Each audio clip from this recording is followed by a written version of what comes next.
in Abreschviller in Lorraine on a narrow-gauge railway line. We'll take a journey along the tracks on which trains hauled timber from the mountain forests from 1892 until 1966. Now we can see a steam locomotive built in 1906, which has operated here since its inception. It was manufactured at the Heilbronn plant in Prussia, about 300 kilometers from Abreschviller. The second locomotive is a fast diesel from 1953, manufactured at the Kofferna shipyard and rolling stock plant on the French Atlantic coast. The diesel performs station maneuvers, shunts and positions carriages, and pulls trains on the forest track. The Orient Express is the only bodied passenger car purchased in Switzerland, where it operated in the Jungfrau region on the 80-centimeter narrow-gauge railway. After the arrangement of the carriages, the diesel engine is hooked up to the train and sets off on the forest route. This summer, the diesel engine operated the route during the week, while the steam locomotive pulled trains only on weekends. The carriages quickly filled with passengers. The crew completed several hours of warming up the locomotive. The driver took the controls, and after the final seconds at the railway station, we set off into the unknown. Currently, the historic trains run on 6-kilometer tracks from Abreschviller to Grand Soldat.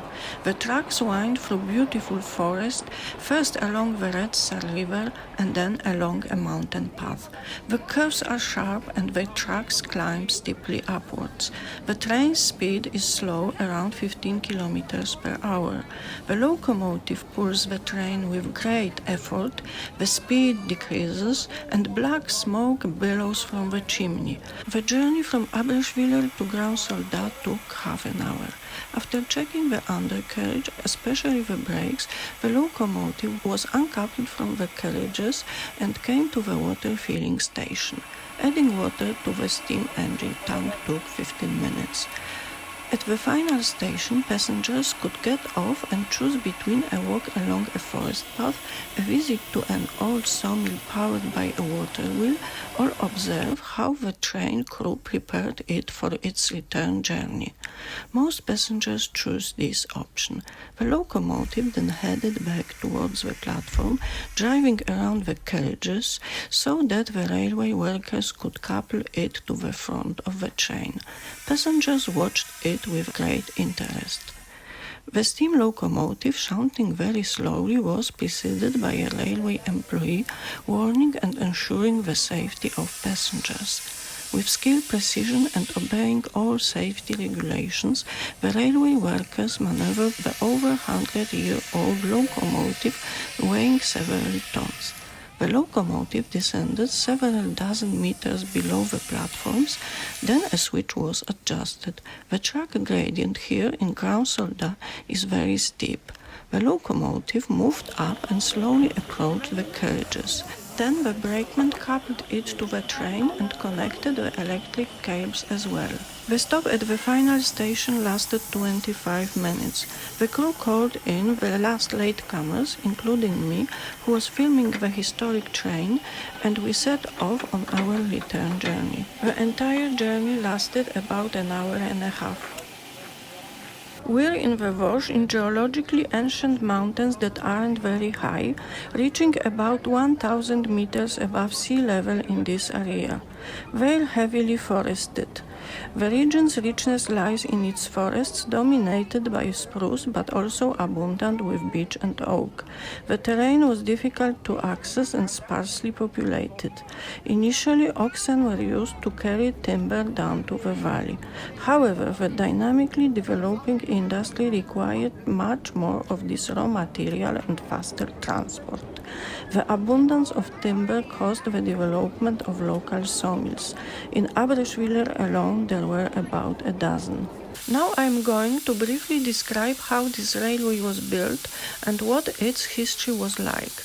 In the first half of the 19th century, France planned to build roads in the area, but this was never completed.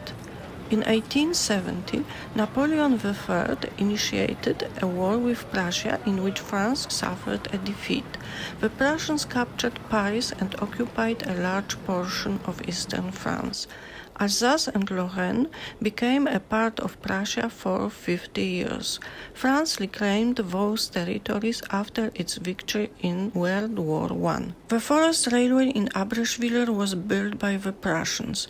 In 1884, 5 kilometers of track was opened, and 4 years later another 8 kilometers. In March 1892, a terrible storm struck, felling thousands of trees in the area. To prevent them from rotting in the forest, they had to be quickly transported to the sawmills. It turned out that the Germans only needed 4 months to build about 22 kilometers, totaling 35 kilometers of track. The track gauge was 70 centimeters. It was built on the lowest cost. On 5th of July 1892, the transport of fallen trees began. Horse-drawn wagons were pulled to the log collection points and then descended by gravity.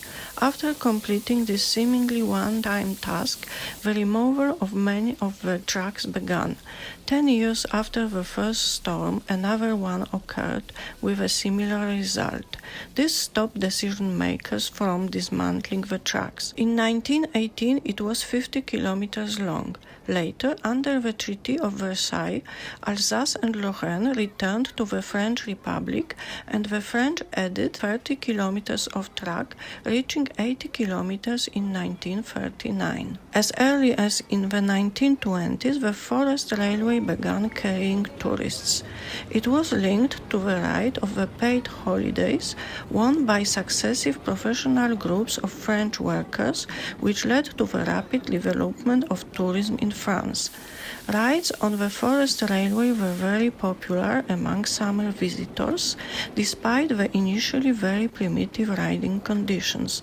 The carriages didn't even have a roof, and the benches were very uncomfortable. After World War II, the railway couldn't keep up with the existing capacity of local sawmills to transport timber from the mountains. Trucks proved to be a faster and more efficient means of transporting timber. This led to the railway's closure in 1966, but in 1968 it was revived as a historic tourist railway. The forest railway is a huge success, attracting from 25,000 to 30,000 nostalgic railway enthusiasts each year. The mountainous and hilly surroundings are ideal for walking, hiking, and cycling.